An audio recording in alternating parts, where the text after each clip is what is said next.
Well, welcome back to Krown's Crypto Cave, trying out some new software today. As always, making it more exciting because Bitcoin's moving once again, and we got plenty to talk about. Want to follow up from yesterday's video and live stream as some trade ideas are actually staring us right in the face once again. And I also do want to wish you a nice little start to your, weekend? Yeah, Saturday. Hey, have a happy Saturday. Have a nice little coffee on your Saturday morning, or don't, or have some nice binge eating like myself.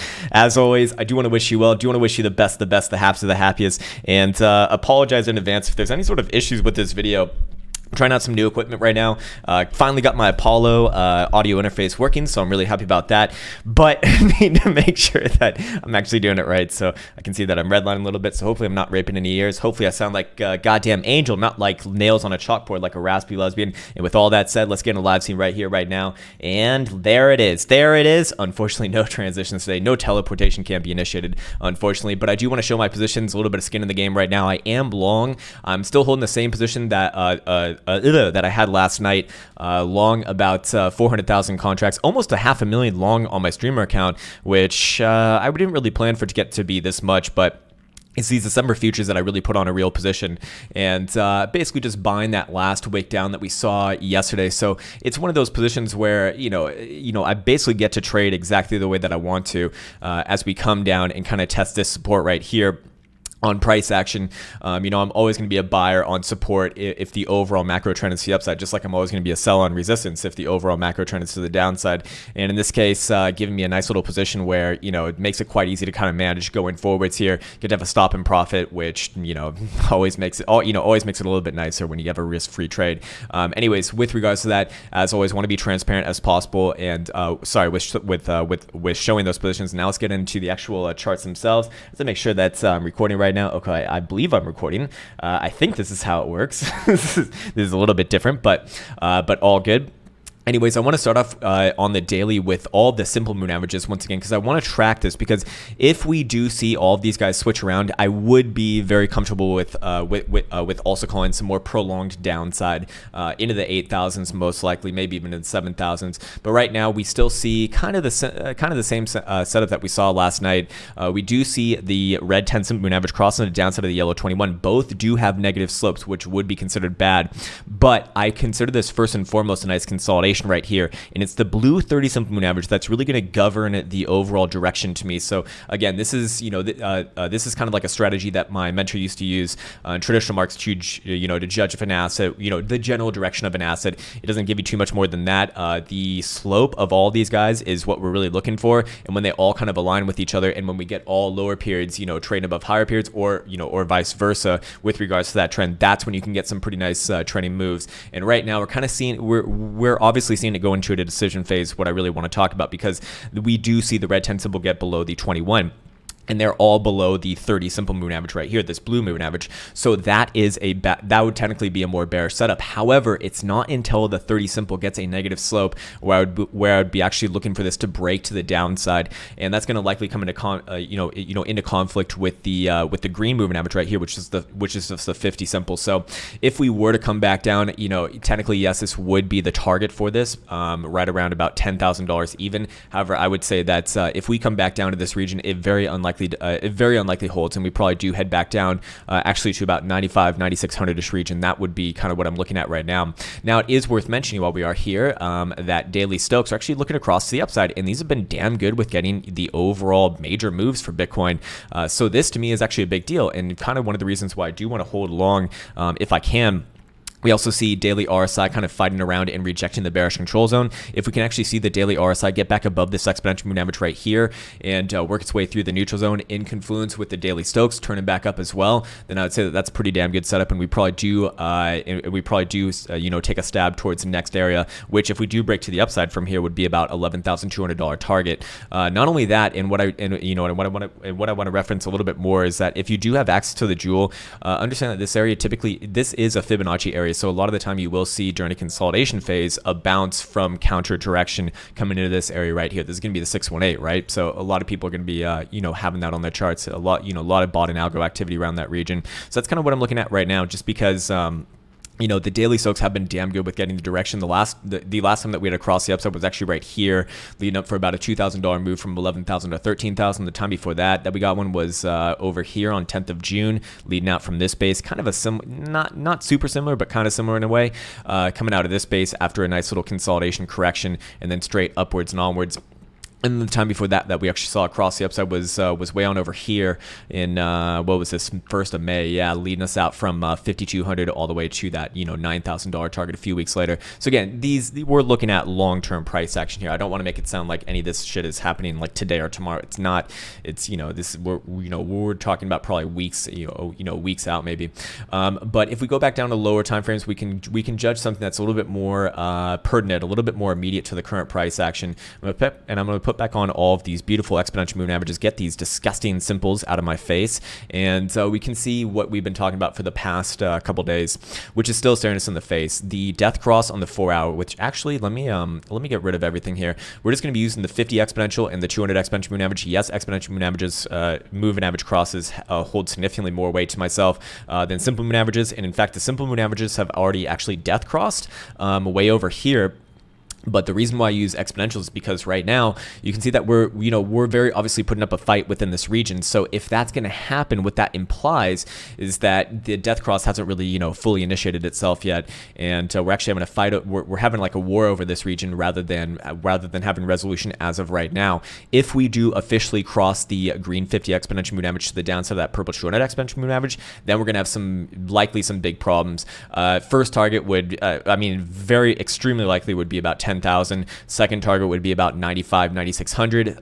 Third target would be down around these prior low right here, about 9150. And then after that, we could probably talk about some sort of a leap into like the mid 8,000s, we'll call it, which I'm sure was going to make all the Gap boys happy once again. But looking at this right here, I think it's very important to kind of keep an eye on this, because if we actually do get the death cross, I will be targeting those moves, and historically speaking, we get some pretty nasty moves to the downside. I don't want to look at 2018, because 2018, as like a case study, was an actual downwards market. So obviously the downwards crosses, the bearish cross, are going to have a lot more a lot more weight to them. But let's go to the last bull market, which we had running over here on Bitstamp during 2015 to 2018 essentially. And the death crosses here, you can see not really getting like the bulk of the move a lot of the time, but what they do is they get a good idea of kind of what the phase we are in, and more importantly, when they cross back up to the upside, you typically very, very, very, very, very good things happen. So we have an example of a death cross right here, about 15% down move from the cross to the destination. We have another guy riding over here about 22 and a half. Then we have another guy riding over here, and you'll see that like these are actually pretty short-lived most of the time, and then we actually almost always create an inverted head and shoulders and then kind of work our way out of there. But this one about 26% down, and then this guy riding over here about 27% down. You can see again a little bit more nasty as we kind of progress. And then after that, the next death cross that we had took us all the way from 14,500 down to our 6,000 base, right? So yes, if we were to actually initiate the death cross here and shave off, let's just say like it's 20%. Just kind of taking a median of that would put us around 8,500-ish region, which again, it's gonna make all the Gap boys happy. Fuck these goddamn gappers riding over here. No, just kidding. We do see that there is still very much a present gap right around 8,500, but that's really only going to come into contact if we actually do break this to the downside. I wouldn't look for it before then, and more importantly, until we actually confirm the death cross, I actually do have a difficult time getting bearish. I mean, for fuck's sake, I'm long. For fuck's sake, I'm fucking long right now. More importantly, as I make sure once again that this is actually recording. Okay, cool. Let's look at our oscillators here. We do see 4-hour Stokes wanted to cross back up to the upside, but they are getting a little bit more extended. 4-hour RSI actually looking quite constructive, looking like a nice consolidation right here, getting out of the bearish control zone for the first time in about 10 days. I do like that. And 4-hour Jewel, is it telling us anything? No, not so much. Although it did give us a pretty good buy signal over here. When was that on price action? Yeah, that was out of this space. So 9,500 to about almost 11,000. Not bad. Doing pretty well right there. But other than that, we're not really getting too much off this chart. We have to go down to the very low time frames, which actually have, funnily enough, gotten like some good price action during the weekends. And what the first thing that I noticed here on the hourly is the historical volatility percentile down here. We are getting extremely low on this baby. Once again, it just fell off a fucking cliff, which actually you very rarely see it react like this. But more importantly, when it gets down to this region right here, that's when major massive moves can kind of like, you know, populate. So I expect a dildo party of whatever color relatively soon, like probably within the next 24 hours. We do see that the last time that we were really this low was kind of out of this space right here before a nice little bull explosion right on over here as well. Nice little bull explosion right there. Bear explosion all over your face right there. But you get the idea, right? And what this is essentially telling us is that this consolidation, you know, is nearing its completion, and we're very likely to have a nice move relatively soon. Hourly RSI not really telling us too much. Hourly Stokes technically down. 2 hour Stokes, what do we see here? They're actually headed up. What about 3 hour? 3 hour down as well. 3 hours have actually been pretty damn good. But a lot of the lower time frames disagreeing with each other, which makes this difficult. For myself, I found the best results with these guys when the lower time frames, like the hourly to 4 hour, match up with the 12 hour and daily. And right now we do see the 12 hour actually gaining momentum back to the upside. They're actually getting into the neutral zone on the next tick. And not only that, but we do see 12 hour RSI regaining the exponential and working its way out of the bearish control zone. So I really like that as well. And that does make me lean to the upside here. If I had to, you know, if I had to put my opinion on it, that's what I would say. But remember, I don't trade my opinion. I trade technical analysis, and technical analysis. You know, I mean, basically, trading and technical analysis are two different things to begin with. Anyways, you know, as far as a trader, like I'm happy to take a trade off the area that we hit yesterday. I mean, just super easy. To, you know, as a trader, you're very likely to at least get a stop and profit, and perhaps even a trending move. Even though my technical analysis says it's still up in the air as far as whether we break this, you know, direction or not. I think that's what a lot of people don't like about, you know, if like people are critical of these videos, that's probably what they don't like, because there's no like one size fits all answer. I mean, I could be bearish and still make money, you know, to the downside, or sorry, I could be bullish and still make money to the downside, and vice versa for being bearish, right? My point is that, you know, you don't need to know the fucking exact direction in order to make money. And that's really what being a trader is going in there without, you know, full, you know, knowing that you don't know, but still finding good risk reward trades. And then just understanding that over time, that's, you know, those statistics are going to work in your favor. Anyways, looking at this right here, we already looked at the daily, but daily Stokes looking like they want to cross up. So daily and 12 hour agreeing with each other, which I really like. I'm curious how the 2-day and 3-day are looking like right now. We do see 2-day headed straight down, nose diving into the bearish control zone, and will be the next tick. Did we get a new one on this last night? Actually, let's throw back on all these moving averages. I'm curious if we closed above the 21 last night. That would be a big deal to me. And we did, actually, yes. So actually, I really like what I see here. And look at this. Where do we come down today on the next, you know, on this fresh 2-day dildo? We come down and test the 21. Sorry, Mike. Didn't mean to punch you in the face there, Mr. Mike. Oh man, I'm redlining like a motherfucker. Sorry, I don't mean to be destroying your ears. I want to sound like a goddamn angel right now. In a way, in like a healthy masculine way. Anyways, to me, this is showing that bots and algos are supporting this move, and we're actually going to try legitimate consolidation. And the range right now is between about 10,350 to the downside, and I'd expect a test here to about 12,150 to 12, or sorry, not 12,000, sorry, not 12,000, 11,150 to 11,200 region. I do think that we play between these ranges. Let's actually go check out the expected moves chart right on over here and see if that agrees. It should. To the downside, it's actually a little bit more. It's actually a little bit more, but 10,200 to the downside, and to the upside about 11,000. So a little bit less forgiving. But overall, the expected moves chart is telling us what we should see. It's actually telling the bulls kind of what they want to see, that this is a consolidation. If you are bullish, you want to interpret this as a consolidation, as a just kind of a nasty, volatile consolidation, the way that cryptocurrencies like to play out their consolidations. But that's okay, you know, that's par for the course here. As man, I'm so scared that this video is like not gonna actually work. I have no idea what this fucking software is doing. It's crazy. Anyways. Yeah, so I don't really expect to move outside of this first standard deviation right here, especially when we're consolidating. You do see that it gets it more or less pretty damn well. It's only on on extremes that we actually trade outside this. So if Bitcoin does trade above this region, that would suggest that we are resolving things to the upside, just like to the downside right on over here below about 10.1. Even if we take out yesterday's low at about basically 10.101, then yeah, probably I'd be looking for continuation off that down into the lower 9,000s. But I don't really think that's what's happening right right here. This was a pretty damn good close for the 2-day yesterday, and I do think that we try to rally off the 21 and probably play between that and the red 10 simple here. We do see, like I said, 2-day Stokes to the downside. We do see 2-day RSI just coming down to the neutral zone. That's okay. It's not a huge issue, bouncing off the neutral zone actually. Other than that, not really getting too much from this chart. 2-day Jewel not really telling us too much. What about 3-day? 3-day right on over here, looking like a little bit weaker to the downside. It does look like we're picking up a little bit. And again, this would just be considered a consolidation here. Looking at the RSI and Stokes, RSI just coming down, playing between the bullish control zone and the neutral zone, kind of bouncing off that region right there. I think that's generally okay. And same thing here, we're catching wind of the yellow 21 and just playing between there and the red 10 symbol. Now the range here is massively bigger than what we saw on the 2-day and daily, which I think are getting things a little bit better. But more importantly, with this, whenever I see a higher time frame just kind of riding the 21 and respecting it, it's like you're a respectful rider. Jesus Christ, man, that can be cut up in all sorts of different ways, misinterpreted in a billion different ways with more creative minds. But my point is that whenever I see something like that, it's telling me that the bots and algos are defending it, on the buy side. And I always generally want to be going with the market movers, not with the people who who are on the opposing end of those dildos, powerful dildos, might I say. But anyways, looking at 3-day, well, we already looked at the oscillators here. Not really getting too much from this either. And more importantly, it's the weekly that I really want to have all eyes on us. We do close the weekly tomorrow at 8 p.m. Eastern time. More importantly, the CMEs have already closed for the weekend, and the CMEs had a pretty damn good close. This, I interpret this as a pretty good defense of the red 10 simple. And if you're going to be an extremely strong asset, you're only going to come down to your 10 simple on the weekly during a consolidation. That's actually a really big sign of strength. And the way that we closed on yesterday at 7 p.m. was pretty fucking good. Now, if spot charts can fall through and close anywhere like this, I think that this would completely, this is going to start to look really fucking good. Is what I'm trying to say.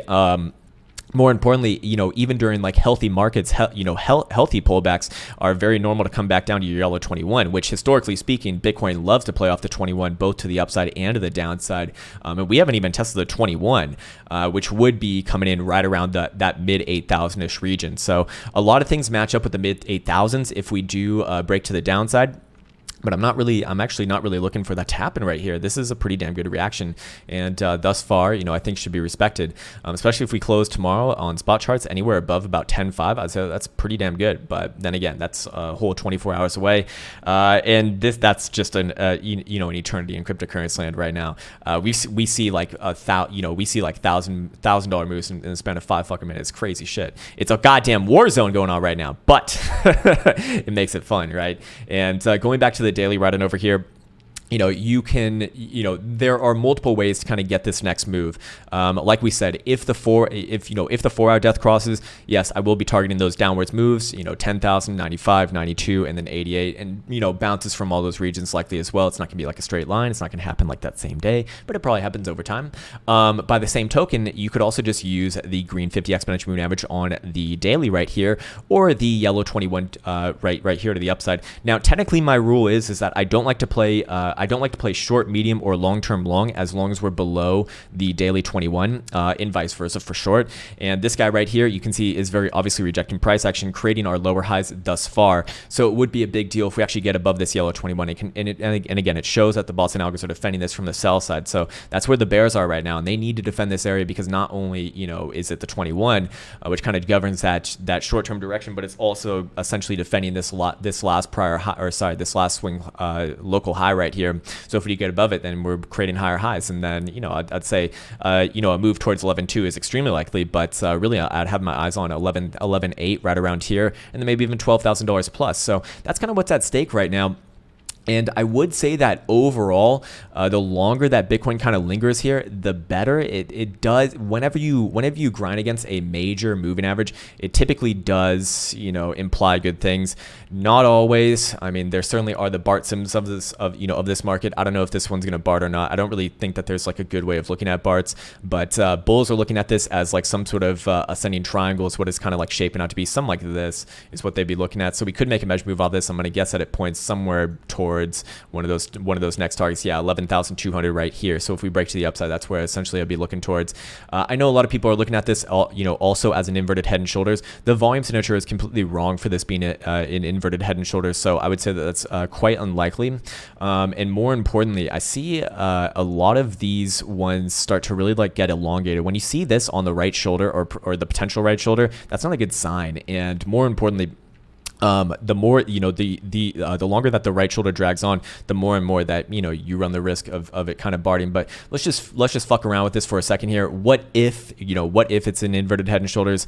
Because sometimes the volume signature isn't completely perfect, and that would be pointed towards about 12,150. I don't think that that's what's actually happening here. Again, the volume signature is wrong. The shape works, but if we drag on for much longer, the shape will not work anymore. So again, if you are bullish, we'd have to kind of take this upwards and onwards like sooner rather than later, like today. It's kind of like a ticking time bomb in the way that I think about it. Anyways, let's take all these guys off. Let's go check out, did we do enough on CMEs? CME did close the daily below the yellow 21, still getting rejected there. I don't like that. I really don't like how it was rejected from getting back above. What else? Let's go check out GBDC. What did they do? GBDC, same thing, rejected from the 21 as well. I'm not a big fan of these right here. It's actually kind of making them a little bit more difficult. Anyways, let's go check out the other top shitcoins of this market. Or do we want to check out gold first? We can check out gold really quickly. Is gold trading during the weekend? Probably not. I think it trades with the Forex ones, but overall, gold came back down, retested the breakout trend line right here. Usually when I see something like that, it's not a good sign. I usually when I see something like that, it's a failure. Very rarely do you get a second chance to be able to get a perfect buy on a retest of support. Technically speaking, I think what's likely happening here is that we got front ran from this target, and this probably comes down a little bit more. But I will be wrong in that. I will be proven wrong in that if we can close any sort of a lower time frame dildo back above this region right here at about 1440-ish region. We do see the 4 hours actually still constructive, but I'm just not a fan of the way that daily looks. Let's go look at Link. What's Link looking like? Then we'll look at the Bitcoin dominance. Link just still holding to this region right here. I think this is just one major consolidation. As long as we hold up above 23,000 satoshis, I think it's overall healthy. Just going to spend its time probably cradling in here, reaccumulating, and then try again back towards prior highs and beyond. If we do break this region though, that kind of destroys that whole idea, and will likely come down below 20,000 satoshis. But I don't think that that's likely to happen, and the reason why I say that is because the Bitcoin dominance chart should be helping this one out theoretically. I would say, as Bitcoin dominance chart really ticking down here now. So again, we called a top on the Bitcoin dominance chart early last week, right? And that now just kind of following through. I do believe, I'd still stick with that call. Again, not to sound like arrogant or anything like that. It's just I want to be able to reference and document these sorts of things. But we hit a couple of measure moves from this area right here, and also this flag formation right here. Both these guys, even from like a year out past, and also kind of hitting the weekly 200 exponential moving average right here, and also this horizontal coming in from historical levels. So it's going to hold some weight, right? It's sooner likely to pull back, and I do think that we head down to like the 66 to 66.5% region right here, and then probably bounce from there. Longer term, I am bullish on this, but for short term to medium term, I'm looking for a pullback into this region, and that's likely going to benefit a lot of alts. Let's go check out Cardano. I still have a target of like 630 to 650-ish region, anywhere around the 21 right here. Major bullish divergence coming off the lows, and we do see daily stokes pointed back up. So I do think that a lot of alts versus Bitcoin are going to rally here. Do they do well versus the dollar? I think that's going to be up to Bitcoin. If Bitcoin rallies versus the dollar, then they probably do as well. If Bitcoin does not, then they'll probably lose versus the dollar, but gain versus the Krown, these satoshis. Anyways, let's go check out. Wait, we already looked at that. BNB hitting our second target at $30.50. Not bad from last night, and actually this is a pretty good signal here, just because we haven't really seen Bitcoin take a move like this. This one actually getting a little bit more follow through, so I do like that. Now technically likely to kind of bounce off this region, but I do want to see $30 even act as support. If that does happen, then I'd be targeting move towards $32, a little bit more medium term. Zcash, what's he looking like? Resistance right here at about $79.50. As long as we're below there, it looks like it kind of wants to come back down to 69. Great number, but I mean, we do see momentum also just kind of turn around. Again, whatever Bitcoin does, one's just going to amplify, but really needs to get, if it can get back above 79.5 bucks, and yeah, we can talk about a target to mid 80s, like 85.5, 86. But for right now, still kind of being beheld. And Bcash kind of looking constructive here. Need to see it get above 325. If it can do that, then I'd be targeting a move towards 348, 350 region. Actually, this one looks good for a local low. Tron Cash was Tron Cash. Nice, powerful move. Tron hitting both our both our targets here. Both the first one at 2.7, and then well, it hasn't really hit the 2.9 one yet, but I do think that it does. Overall, this is looking like a nice little reaction here. Neocash, what's Neocash doing? Getting rejected off the 200 exponential, but that's okay. It's had a nice move thus far. If it can actually hold here, I really want to see it not break $13. If it can do that, actually reaccumulate, then I'd be targeting move towards 14.25. EOS, what's EOS doing? Rejected right at the 10 simple, a little bit on the weaker side. If we can actually take this area out, confirm like a 4 hour above 430, then I'd be targeting move towards 467 region. Probably does hit that region overall. We do see momentum also. It is pretty much looking the same like every other fucking altcoin, huh? They're all pointed back up and super erect, painfully erect. Let's go look at Mr. Ripple's nipples. How's he doing? Oh, Brad Garlic, how's you're saved by the bell once again, and I would be targeting move towards about 34.5 cent. Did we hit our 33.5 cent move? 33 and a third, close enough for me. I do think that this one continues up here. This trend line holding for the past year down here is such a tease for the bears. Because each and every time that we kind of grind it out, it looks like it wants to break, but it just doesn't, man.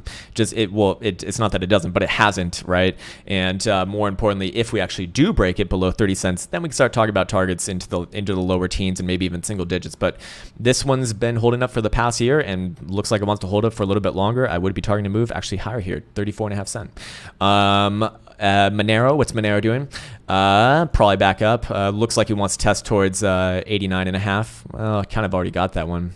87.5. Yeah, probably a little bit more on that one. Stellar, what's Stellar doing? Probably wants to test towards 9.5, and then I have a target like 10.5. Litecoin, did we already look at Litecoin? Perhaps not. Litecoin. It does look like it wants to pop back down and test around 96.5 bucks, or did we already get that? We already got 97.5. But as long as we hold this area, I actually do like it. I mean, like it is a relative term, but we do see daily Stokes getting more progressed here. They're looking more mature than Bitcoin daily Stokes actually, which haven't fully crossed the upside just yet. And we do see daily RSI actually regaining the exponential right here. It's going to try to get out of the bearish control zone. If it can do both those things and maintain it, then I would be looking for a test towards 110 actually over the next few days. But again, the thing about Litecoin actually is what I can say is that I think that Litecoin actually might be leading once again. Litecoin seems to play out the moves and hit things just like a little bit before Bitcoin, and then Bitcoin follows Litecoin. So for most altcoins, I typically say just watch Bitcoin. For Litecoin, I'd say actually Litecoin seems to be the leader. Let's go look at the weekly as well. Weekly going to be closing tomorrow, and if the weekly closes anywhere above the 21 at about 94 bucks, I'd say that this over the next week or two probably tests around like 110 to 115, and that would kind of line up with what we're looking at on the lower time frames, and I would like that. I would like a nice test into that region. Mr. Beaterall, speaking of not the strongest in the world, not the picture of fitness right here, but if we can close the weekly above the 21, it ain't gonna look too pretty, but it'll do the job for now. That's around 226. So tomorrow, keep an eye on that one. If that does happen, then I'd be looking for a test towards 250 and maybe a little bit higher than that. But this one certainly looks like one of the more sick ones. Daily looks like it does want to test towards 234, 235 region. If we can take that area out, then I'd be looking towards move towards 250-ish region, and probably does again. Most of this market's going to move together. So going back to Bitcoin right here. If we see Bitcoin take the northern road, which can be kind of decided a couple ways, and I don't even think I did a good job of explaining this. I don't even think I showed these two blue boxes here, but hopefully people got them from last night. This blue box to the upside, if we actually take this area out at 10,850, 10,900-ish region, that's going to resolve this and avert the death cross for now. And I would say that we'd then have a higher high, and perhaps the inverted head and shoulders people are going to be looking at targets much higher. I would say my first target would be about 11 11.2 and then 11.8, and then we'll kind of reassess from there. But by the same token, if we either get the death cross right here or we close any sort of a 4-hour dodo below this blue box at around 10,100, then I would say that we're going to initiate the downside targets relatively soon. First target being around 9,500, then we talk about 9,150, 9,200, and then probably like 8,500-ish region over time. Again, not going to happen, immediately, but over time likely does. So again, kind of, right now we're literally right in the middle of this range. You can see that the war is going down right alongside this this green 50 and purple 200 exponential moving average. It's the fucking death cross that's being fought over right now. If the death cross gets initiated immediately, I immediately get bearish. Of course, it's not financial advice, I'm not a financial advisor, just sharing kind of what I'd be thinking in that sort of same situation, perhaps. and if we do, if we do avert it, I would actually expect an equal but opposite reaction to the upside. So again, signing off now. I do want to show still holding these positions right here, and that's really all I have to say for right now. Just keep your eyes on, I'd be keeping my eyes on these two blue boxes right here if you want to make it simple. And I do lean a little bit to the upside here, but like I said, I could very easily switch to the downside if we do see that next level ticked off. Anyways, that's going to do it for right now. I do want to wish you well. I'll be back on tomorrow, and I might be recording another trading view video tonight. So a lot of people have been asking for that, so can definitely do that. Anyways, I want to wish you well. Take care, and see you soon.